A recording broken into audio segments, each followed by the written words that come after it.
Then President Trump's former campaign manager indicted. Paul Manafort, now the first to face charges in the Russia investigation. Weijia Jiang reports from the federal courthouse in Washington, D.C., where Manafort will make his first court appearance. Weijia.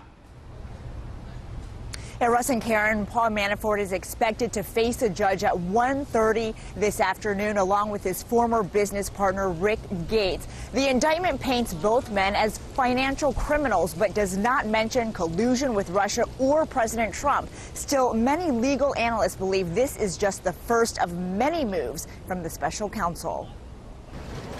Paul Manafort covered his face as he left his home in Virginia this morning. Mr. Manafort has no comment.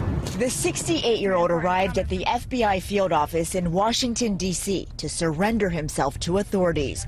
Manafort and his former business partner, Rick Gates, are facing 12 counts, including conspiracy against the United States, conspiracy to launder money, 7 counts of failure to file reports of foreign bank and financial accounts, being an unregistered agent of a foreign power, and making false statements.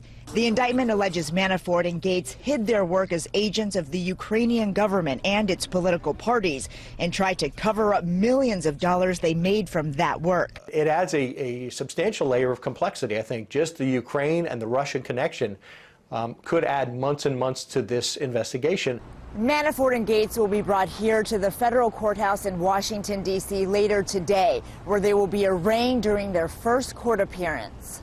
Special counsel Robert Mueller's office revealed Monday that George Papadopoulos, a foreign policy advisor to President Trump during the campaign, pled guilty to making false statements to the FBI. The Washington Post reported in August that Papadopoulos sent an email to Trump campaign officials in March 2016, offering to set up a meeting with Russian leadership, including President Putin.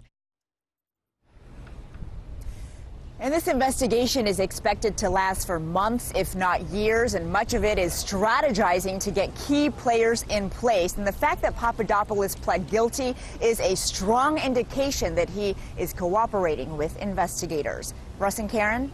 Now, Weijia, what is President Trump saying about all this? The president has tweeted already in response to this, and he says, sorry, but this is years ago, before Paul Manafort joined the Trump campaign. He also said he wondered why the focus was not on Hillary and the Dems, and he finally added there is no collusion. Of course, that has been his narrative from the beginning. All right, Weijia Jiang reporting live from Washington. Thanks so much.